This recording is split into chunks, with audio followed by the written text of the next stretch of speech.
அண்மை செய்தி. தமிழகம் முழுவதும் உள்ள கோவில்களில் உழவார பணிகளை மேற்கொள்வதற்கான திட்டத்தை வகுக்க தமிழக அரசிற்கு சென்னை உயர்நீதிமன்றம் உத்தரவிட்டுள்ளது.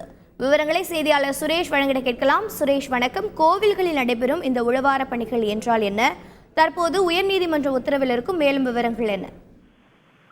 வணக்கம். தமிழகத்தில் பழமையான பாரம்பரியமிக்க கோயில்களில் இந்த தூய்மை பணிகள் எனப்படக்கூடிய அந்த தூய்மை பணிகளை பொதுமக்கள் பங்கெடுக்கக்கூடிய வகையில உளவார பணிகளை மேற்கொள்ள வேண்டும், அதற்கு அனுமதி வழங்க வேண்டும் என்று ஒரு வழக்கு தொடரப்பட்டுள்ளது. இந்த வழக்கில் அனுமதி வழங்கும்படி உத்தரவிட்டும் அந்த அனுமதியானது வழங்கப்படாததை எதிர்த்து சென்னையைச் சேர்ந்த வழக்கறிஞர் கார்த்திகேயன் உயர்நீதிமன்றத்தில் நீதிமன்ற அவமதிப்பு வழக்கை தாக்கல் செய்திருந்தார். இந்த நீதிமன்ற அவமதிப்பு வழக்கு நீதிபதி மகாதேவன் மற்றும் நீதிபதி ஆதிகேசவலு அடங்கிய அமர்வில் விசாரணைக்கு வந்தது. அப்போது கோவில்களில் உளவார பணிகளை மேற்கொள்ள அரசு அனுமதி மறுப்பதால் பாரம்பரிய கோயில்கள், பாரம்பரியமான அந்த பழமையான கோவில்கள் பாழடைந்த நிலையில் இருப்பதாக மனுதாரர் தரப்பில் தெரிவிக்கப்பட்டது.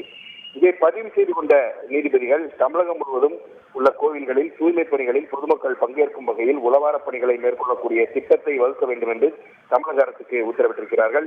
அதே போல இந்து சமய அறநிலையத்துறையின் கீழ் உள்ள 267 பாடல் பெற்ற தலங்கள், 183 வைபவ தலங்கள், 84 வைணவ தலங்களை ஆய்வு செய்ய மாவட்ட ஆட்சியர்கள் தலைமையில் குழு அமைத்து மாவட்ட நீதிபதி அல்லது மாவட்ட துணை நீதிபதிகளுடன் இணைந்து ஆய்வு மேற்கொண்டு அதை அறிக்கை தாக்கல் செய்ய வேண்டும் என்றும் நீதிபதிகள் உத்தரவிட்டிருக்கிறார்கள். இந்த உத்தரவுகள் அனைத்தையும் 2 வாரங்களுக்குள் நடைமுறைப்படுத்த வேண்டும் என்று தமிழக அரசுக்கு நீதிபதிகள் உத்தரவிட்டிருக்கிறார்கள்.